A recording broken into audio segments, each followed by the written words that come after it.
In August of 1989, I was bicycling home from a volunteer position around 10 p.m. As I was coming up on a light, I was hit from behind by a pickup truck traveling at approximately 50 miles per hour. The bike and I were slammed against the truck. As the driver slammed on the brakes, I was catapulted 60 feet through the air to land on the shoulder of the road. My lungs collapsed, most of my internal organs ruptured, and I broke my pelvis and several ribs. I was pretty close to roadkill. Fortunately, a police officer was nearby and able to radio for an ambulance quickly. I, as I know myself, have no memory of the preceding events. This is what I remember. One moment I was riding my bike, and the next I was in a place of complete darkness. I had no sense of direction or perspective, but I did have an awareness of my body. That is, I still had one. Off in the distance, I began to notice a hum and a pinprick of light. The sound began to grow louder, and the light seemed to be coming toward me. As the object drew closer, I noticed that it was a fantastic demonic creature surrounded by flames with huge eyes, and teeth danced toward me, slavering and growling. There was menace in its gaze as it smashed its teeth and stuck out a long, slobbering orange tongue at me. I was riveted to the spot in the dark where I stood. There seemed to be nowhere to go to avoid the thing, as the creature was advancing at an increasing speed, determined to intercept me. I stood my ground and closed my eyes, expecting to be engulfed in flames or devoured, or both. Instead, I had an awareness of the creature slowly passing painlessly through my body, and I turned an inward eye to it, only to discover that the creature was laughing with glee as it melted through me. It exited with a pop behind me, and suddenly I was flying forward very fast through the dark. As I flew, two more of the demon creatures came toward me, displaying different colors, but still fearsome. Armed with my knowledge of the first one, I allowed these beings to approach and pass through me. Soon I came to the entrance of a tunnel in the black. The tunnel seemed to be constructed of gray cloud-like material and wound far away and up to the right. Then it branched, and I couldn't see where it led. From the branching on the right extended a yellow-white light that helped to softly illuminate the tunnel. I glanced down at myself and noticed that my body was gone. It had been replaced by a blue-white light, sort of equi-limbed cross star that pulsed. This seemed natural and pleasant to me at the time. It was very freeing to no longer be attached to a weighty form. Looking back into the tunnel, I noticed there were doorways in both sides of the structure. A few other cross stars were wandering about in the tunnel, some blue like myself, some amber-colored. Two other blue cross stars appeared beside me and gently propelled me into the tunnel. I floated along and up, observing that some doorways were open, while others seemed to have been shut. The first doorway I peered into resembled a classic hell. There was the sound of shrieking and agonizing screams.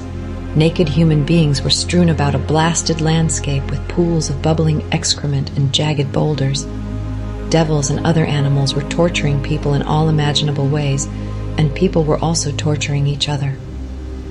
As I neared the doorway to this sinister scene, I felt a sucking sensation drawing me in like a whirlpool, and I found myself flying above the miserable landscape. The smell was putrid, and the heat was almost unbearable, but a part of me was fascinated by the seemingly infinite varieties of pain and anguish that was being inflicted on the inhabitants of this realm.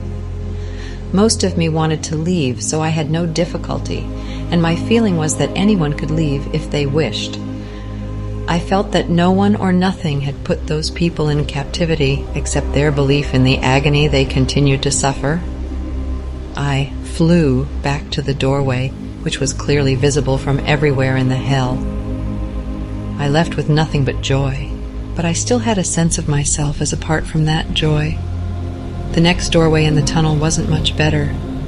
As far as the eye could see, people walked on barren yellow ground with their heads down, completely engrossed in their own depressed, self-pitying thoughts, unaware that anyone else was around them. A great feeling of loneliness and isolation emanated from the scene, and I shied away from getting too close, although no sucking sensation was felt near this opening in the cloud tunnel.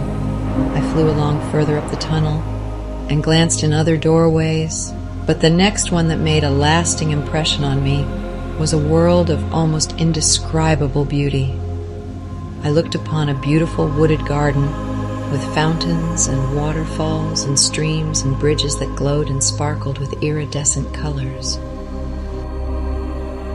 A close depiction of the beauty of this world has been captured by the artist Gilbert Williams, whose work I discovered several years after my NDE. A feeling of peace and harmony flowed from this scene, and I moved toward the doorway with a great desire to enter.